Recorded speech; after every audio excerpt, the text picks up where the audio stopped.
Ha llegado el momento del uso legítimo de la fuerza para cesar el crimen organizado que hoy ocupa Venezuela.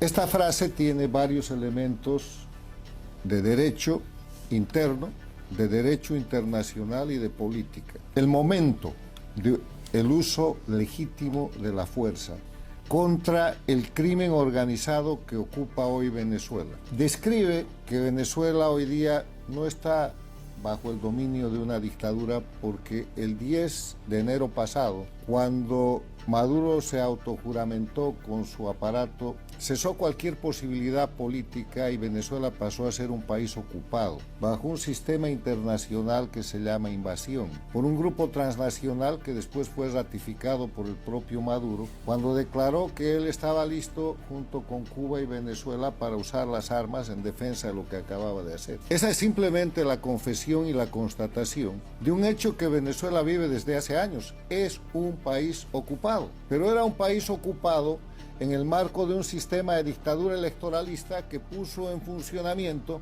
la elección en la que fue tremendamente derrotado el pasado 28 de julio, y si algún rasgo de operación legal le quedaba, se acabó el 10 de enero, cuando la usurpación del poder pasó a ser una ocupación física, criminal y militar. Entonces estamos hablando de un país que no está bajo un régimen que pueda merecer ni siquiera el término de dictadura para hacer análisis político y para generar efectos jurídicos, sino de un país ocupado bajo un sistema de invasión transnacional confesado y además utilizando la fuerza, la violencia y los elementos militares. No es raro que por eso, como se ha comentado aquí, desde el New York Times se diga depongan a Maduro, y como argumento de eso se ponga que hoy día hace a la seguridad y al interés nacional de los Estados Unidos que cese ese sistema de ocupación criminal.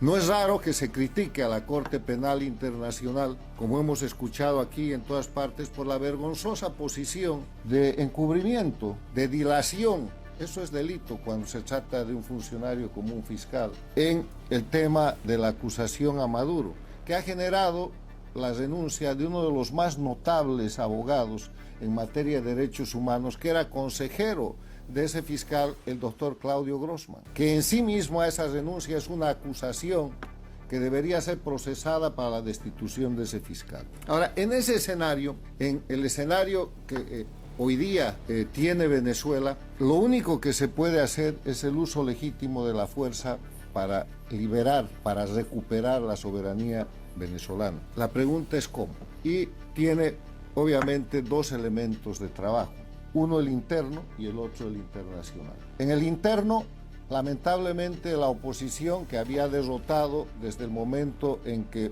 María Corina Machado ganó la elección primaria a fines del año 2023, había permanente y sostenidamente a la dictadura. La derrotó en esa elección porque además eliminó a la oposición funcional.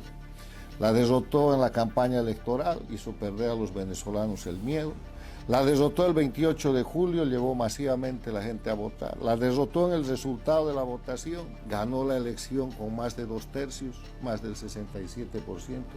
La derrotó cuando Maduro falsificó la narrativa del fraude electoral. Volvió a derrotar a la dictadura cuando la dictadura optó por el terrorismo de Estado, las muertes, el apresamiento, la tortura. Pero llegó el 10 de enero y la dictadura tomó la iniciativa de usurpar definitivamente el poder y la oposición perdió la iniciativa. Y perdió la iniciativa porque no ha hecho hasta ahora algo que está obligada a hacer. Y es que el presidente electo de Venezuela, Edmundo González Urrutia, se convierte en presidente constitucional de Venezuela. González Urrutia está obligado a juramentarse, está obligado a ejercer el poder desde donde sea. Se argumentan cuestiones de forma, que le tiene que tomar juramento o la Asamblea o el Tribunal Supremo, pues el Tribunal Supremo de Justicia está en el exilio. Que tiene que juramentar en territorio venezolano, cosa que no creo que dice la Constitución, pero si quiere juramentar en territorio venezolano, vaya a la Embajada de Venezuela en Washington, que es territorio venezolano, o a la Embajada de Guatemala, ahora está en Guatemala, pero tiene que jurar, porque el rato que el presidente electo se convierte en presidente constitucional, tiene poder de imperio, tiene representación, tiene personería internacional para pedir la intervención que está reclamando el pueblo venezolano y con la que están de acuerdo los pueblos de las Américas y el mundo en defensa de la libertad y la soberanía de Venezuela.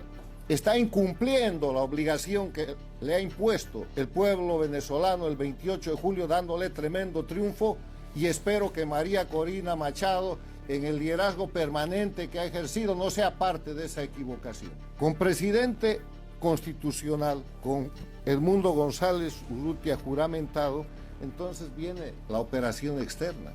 Es el presidente constitucional de Venezuela el que tiene por lo menos 4 funciones: jefe de Estado, la jefa de gobierno será María Corina, tendrán que hacer gabinete, jefe de las relaciones internacionales y jefe de las Fuerzas Armadas.